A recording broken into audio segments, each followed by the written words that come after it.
बच्चों नीचे क्वेश्चन में एक सर्किट दिखाया गया है जिसमें रेजिस्टेंस जो है वो वेरिएबल रेजिस्टेंस है। ये एरो दिखाया है ना, ये शो करता है कि ये वेरिएबल रेजिस्टेंस है और इसकी small R is equal to F into capital R.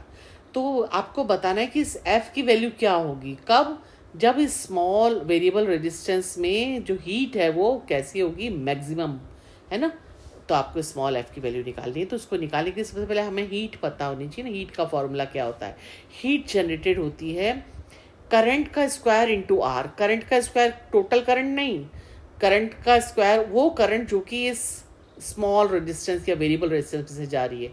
तो इस वेरिएबल रेजिस्टेंस से मान लीजिए करंट जो है टोटल आई है और ये जब दो पार्ट्स में डिवाइड हो गई तो नीचे जो स्मॉल आर वाला वेरिएबल रेजिस्टेंस है उसमें से I1 पास हो रही है। तो I1 का स्क्वायर इंटू स्मॉल आर, ये हीट जनरेटेड है इस वेरिएबल रेजिस्टेंस में। ठीक है, अब हमको क्या निकालना पड़ेगा, हमको I1 की वैल्यू निकालने के लिए हमें ये पता होना चाहिए कि टोटल I कितनी है। I नहीं पता अभी तो हमें, है ना। हमें मान लीजिए हम वोल्टेज V है और दोनों के अक्रॉस V तो सेम ही होगा, चाहे वो कैपिटल आर हो चाहे स्मॉल आर हो, है ना, पैरेलल में जुड़े हुए हैं इसलिए। तो V तो ठीक है, V हम V मान लेंगे, लेकिन I1 हमें नहीं पता ना, हमें I पता है। तो उसके लिए हम सबसे पहले R इक्विवेलेंट निकाल लेते हैं। जितने भी रजिस्टर जुड़े हुए हैं ना तीनों, उनका R इक्विवेलेंट कितना आएगा, R प्लस ये पैरेलल में जुड़े हुए हैं तो R upon R plus R। ठीक है, इसके फॉर्मूला से आप निकाल लो। तो जब ये आप इसको सॉल्व करोगे इस तरह से कॉमन लेके, तो आपके पास R इक्विवेलेंट की वैल्यू आ जाएगी R plus 2R upon R plus R। ठीक है, कर लोगे, ये तो मैथमेटिक्स आती है आपको। और I हमें पता है वोल्टेज अपॉन R इक्विवेलेंट है, तो पुट करी वैल्यूज, पुट कर दिया आपने। तो I आ गया आपका V अपॉन R, ये V अपॉन R और ये जो है ये ऊपर चला गया R plus R upon R plus 2R। Correct, यहाँ तक समझ में आ गया। अब जो VR है वो VR के बराबर, मतलब दोनों में जो वोल्टेज अक्रॉस इस वाले रजिस्टर और इस वाले रजिस्टर सेम होगी क्योंकि पैरेलल में जुड़े हुए हैं।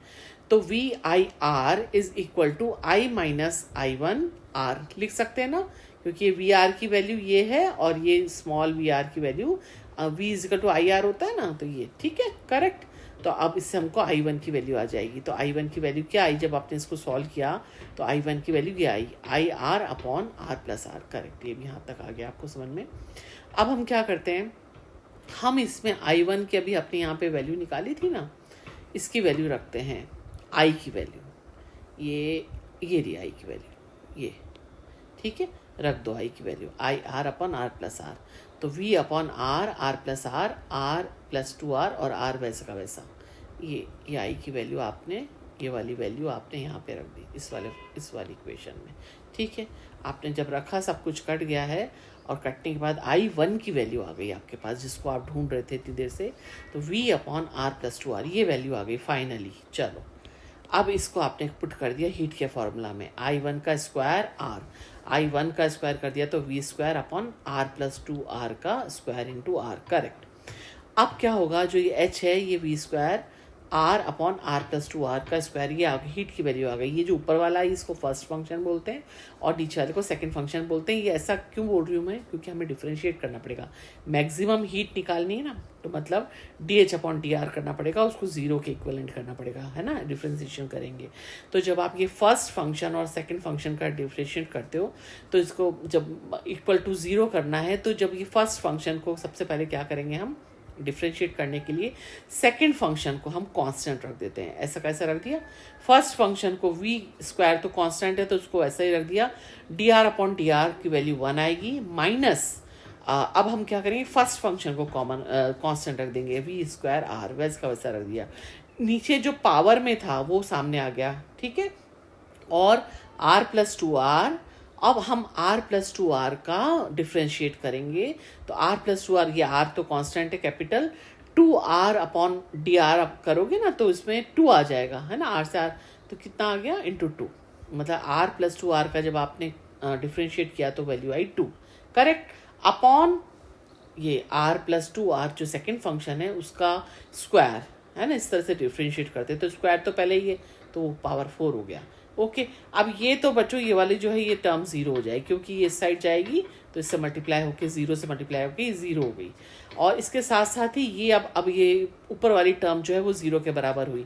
तो आप ये इस पूरी टर्म को जीरो कर सकते हो ना, ठीक है, ये भी 0 हो गई। सिर्फ ये अंदर वाली टर्म बचेगी, उस पर भी क्या बचा आपके पास, बी स्क्वायर से बी स्क्वायर तो कैंसिल हो गया, आपके पास बचा आर आर प्लस 2r और -4r, है ना। ये तो इससे आपको ये r -2r आ गया आपके पास 4r में से।